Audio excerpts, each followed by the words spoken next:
Why does it matter that they get success so quickly? Success breeds success.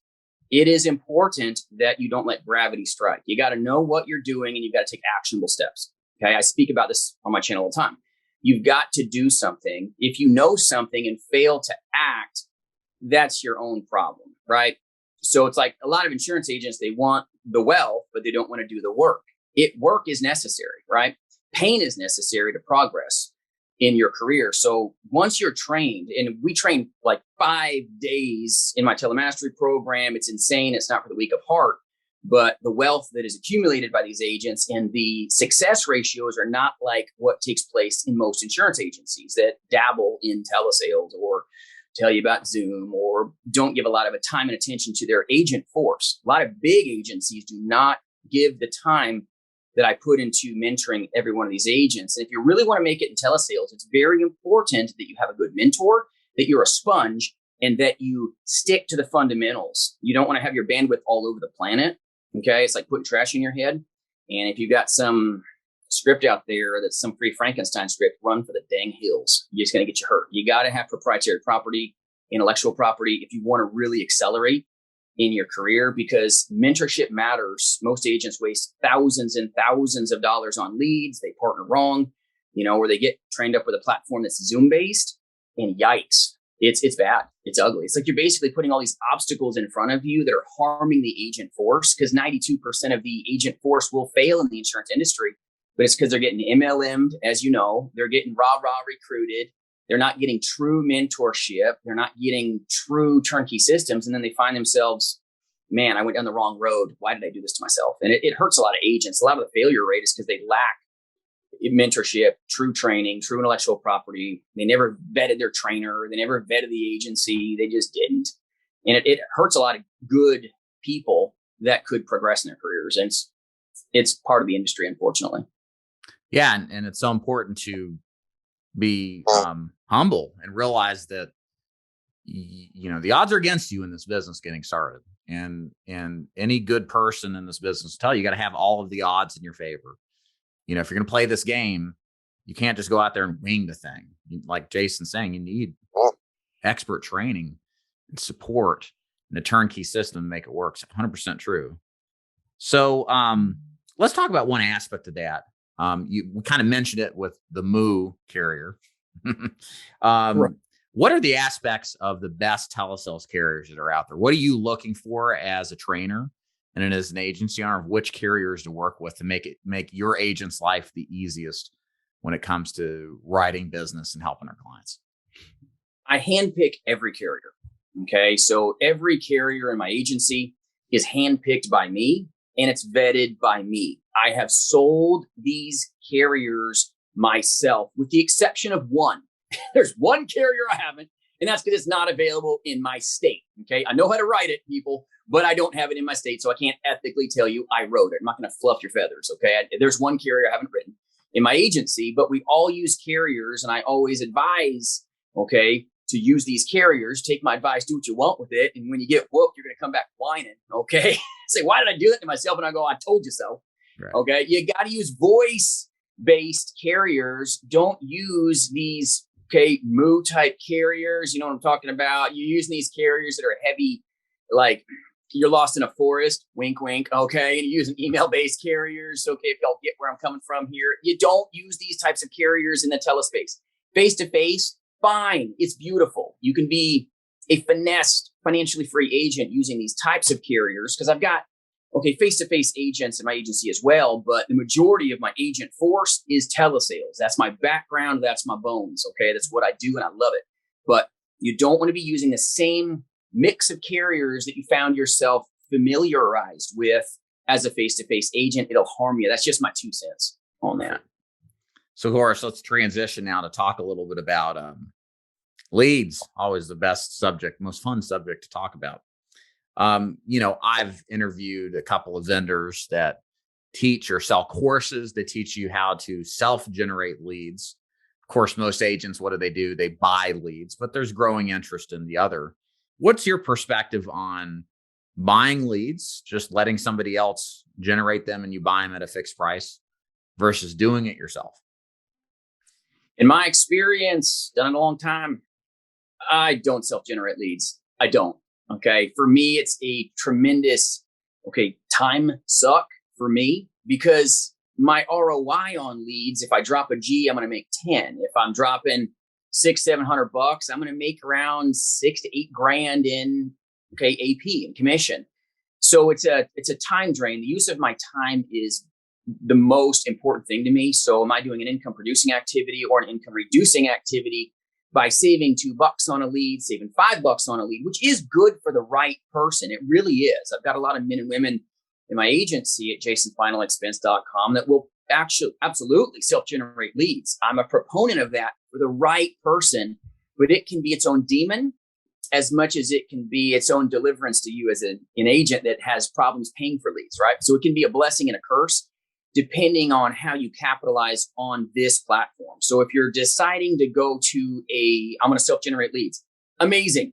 Okay. Great partner in business I can hook you up with. But let me tell you, everything works, everybody watching this, until it doesn't work, right? Everything's fine until it ain't fine. And if you've only got one leg on your stool, you're flat on your britches. You just are. So self-generate leads, I'm a big proponent of it for the right person, but understand it, looking at it through the right lenses of everything's fine until it puts me on my fanny, and then don't be upset because you're on your britches because your ad spend went from $4 a lead to now $22 a lead or more.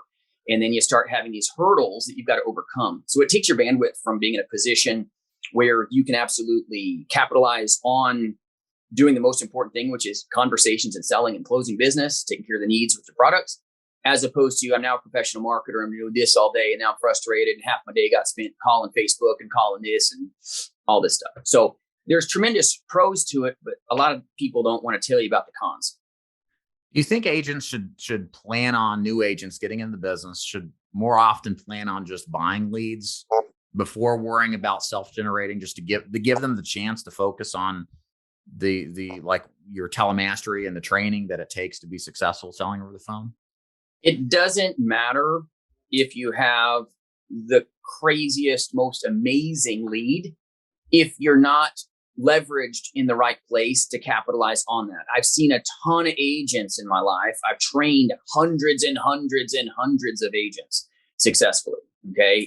Before doing insurance, I've trained countless hundreds to sell non-insurance related products by phone, cold calling to someone that didn't send a lead in. So when we are, as insurance agents, get a lead, that's fish in a barrel, everyone. It's fish in a barrel compared to where I came from in this industry in telesales.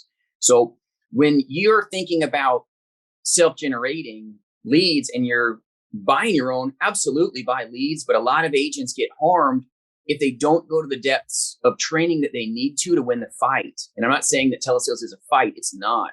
When you're properly trained, it's amazing, but it's very fluid. It's pro-client. It's easy. You're serving them and guarding them. That's what the insurance industry is about, in my opinion, serving our great clients. But you've got to be skilled up. If not, you lose control. When you lose control, things get stupid. This is where consumer complaints come from. Agents lose their temper. You get pissed off. You buy a lead. You get a high intent lead, but you waste thousands. I've had agents come to me from outside agencies and other agencies that have lost $10,000, $15,000 on leads and never made a profit. I put them through a week-long mastery program, or they fly across the nation to one of my seminars, and we go all darn day. It's not an easy thing. Okay. It's like drinking from a fire hose. We work through lunches. Let's go. We're here to learn. Okay. But if you want to be wealthy, you got to do the work and go through those motions. But those agents now can take the same lead that they were losing money on. Now they're leveraged properly. And with leverage, it makes everything easier. It's not an easy business. It's a simple business, but it makes it easier when you know what to do, you know what to say, when you've got the turnkey systems. And that's why I always say to, some agents, I'm like, if you know what I know, you do what I do. It's a blessing. It's fun. And the agent force, even as a brand new agent, can take an age lead and dominate with it. I've got some brand new agents that they're amazing. They've never done insurance a day in their life, barely passed their test. They buy aged leads at first, okay, really good ones, and they're crushing it. Multiple sales in their first week. And this isn't brand new leads. So right. A brand new agent can have just as much success as a veteran if they know what they're doing. If you don't know what you're doing, it doesn't matter. You're just going to lose money. You're going to hemorrhage financially trying to figure it out. It costs you more than you ever realized if right. You're not trained. You didn't vet your mentor. You got to vet your mentor. It's so important. How long you been doing telesales? How many sales have you personally done? How long you been doing telesales itself yourself? You got to ask these questions. Like, it's so important, because some of these places will be like, oh yeah, we do telesales, and then it's Zoom. Oh yeah, we do telesales, but oh yeah, go book appointments and go face to face. You're like, I thought you said you did telesales. Like, what? And that happened. We use the phone to book an appointment. No, you have to do Not quite telesales. Meeting. You have to set appointments, right? I mean, you have to set appointments for telesales, right? Wink, wink. Yeah, right, exactly. So on the lead side, let's talk about this. There's really two types of leads. There are the aged and fresh leads, of course, as you mentioned. Right. But there's also outbound leads where you call out to your prospects. You generated them somehow prior to that. Or there are inbound leads. These are sometimes TV leads, live transfers, so on and so forth. You wait for the call and the call comes in. What's best for the agents, Jason? What do you think?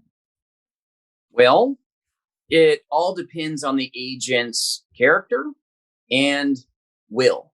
Okay. What I'm talking about with will is, do you have a work ethic where you can do outbound and be disciplined? Or are you one of those agents that needs to be told what to do? If you're an agent that needs to be micromanaged and you know that you're just not disciplined enough to dial outbound, then guess what? Inbounds are for you. I'm not going to disparage you, but I'm going to tell you you're a little bit lazy. It's okay. We'll have that conversation. So an inbound agent is an agent that lacks the work ethic to necessarily knuckle down and get on their leads. Okay. So an inbound lead is great, but an inbound lead is not a sale. An inbound lead is an opportunity to have a conversation, to bring value to your consumer. That's it. Oh, guess what? An outbound lead, everyone, is an opportunity to have a conversation, to bring value to your consumer. Once you find how you can bring value to them, they have a problem, you meet it with your product. If you do a good work, shake hands, go help them. Oh, by the way, that results in a sale if you do it right. Okay. But an inbound lead, really, really expensive. It does not have a quantitative effect to mean more sales. It doesn't.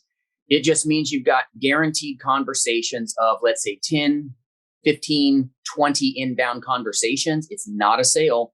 And a lot of people take the bait. One of my agents just this week, we had a great conversation on this. She got some inbound leads, did great. Okay, phenomenal.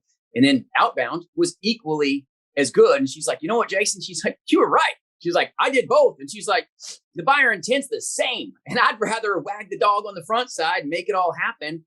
It's better. It's just a better platform. And when I ran call centers professionally, okay, I did inbound work and a ton of outbound. Boy, let me tell you, okay, it's just a conversation. It's how you're trained, how you're mentored, how you're coached that will help you capitalize on any lead. I've got agents that have done inbound leads with a 58% closing ratio on inbound leads. And that's not normal, everyone. That is not, okay. I had one agent, that got a ratio. Everybody else was right around the 30s, okay, mid 30s, high 30s. That's industry average. So if anyone's telling you, oh, everybody's getting 50% kill ratio, close ratio, whatever they want to say, they're lying to your face. That's my 2 cents. Soapbox. That's all right. Okay, scripting. Let's talk a little bit about scripting. So in my experience out there with the different scripts, there tends to fall into one or two camps. There's a lengthier script, kind of like the 18-pager you were mentioning. It's all touchy-feely, lots of stories, lots of just make them your best friend. You're on the phone a long time, right? And then there's the shorter ones that maybe they lack a lot of that, and they're kind of right to the point, maybe a straight line kind of script, if you will. What's your thoughts? What script is better than another for the average agent coming into the business? Most scripts in the free market are Frankensteins. They really are. 18-page scripts, I call that, it's a wear down script. I'm going to wear you down with words until you finally keel over and buy something from me. It's not because you're skilled and gifted. You wore the client down. That's what those types of scripts traditionally are. Other scripts that kind of go for the throat scripts, okay, as I call them, they're super aggressive. I don't play that way. Okay. That's why it's so important to have proprietary intellectual property and content if you're doing telesales. Most of the stuff you see, look at it. Okay. 18 pages of face-to-face stuff, and they call it a telesales script. It's like the same thing. You got to be careful. Longer, shorter, it doesn't matter. You've got to translate that call into the right music that your consumer wants to hear. So it's not this like, oh, you like shag carpet, David? Oh, lottie dottie, I love shag carpet too, buddy. Awesome. Oh, you like wood in your office? Wow, so do I. We're best buddies. You like books? Man, me too. You're not going to buy from me because I go there, right? It's like, come on. If I don't really know you, it's just fluff and stuff. It's empty calorie, right? You got to bring the steak and potatoes if you want to really put the client in the best position to have that conversation with you. Gotcha. Cool. Well, I am out of questions here. I think we covered a lot of ground here. We talked about leads. We talked about scripting, the nature of telesales versus face-to-face. I think hopefully the goal of this was accomplished, to give those of you out there who are new to this business real perspective from somebody who's a pro in the business on what final expense telesales is like. So, Jason, thanks for being here. Tell us where my audience can go to learn more about your program, your channel, your website.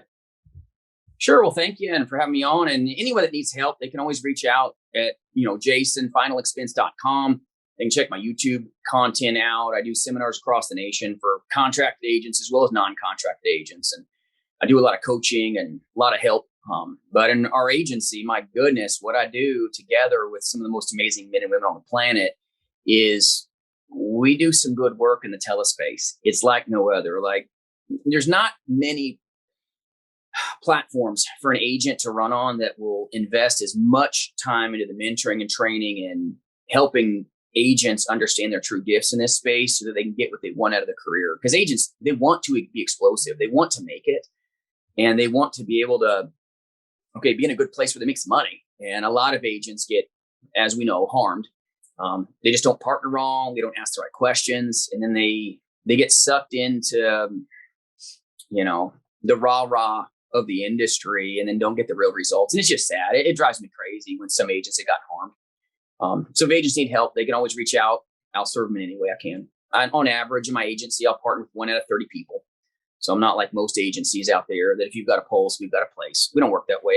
We have a good work family. It's important. Can you fog this mirror? Right? All right. So Jason, Final Expense, put that into YouTube. You'll find his channel, all his excellent content. Make sure you subscribe. Jason, Final Expense, the website. I'll make sure to put it in, as well as the channel in the description below, guys. So check it out there. If you can't quite reach the search bar, put it in. So. Jason, thanks for being here. I appreciate it. You're welcome. Keep doing the good work, everybody. Be successful. Thank you. See you.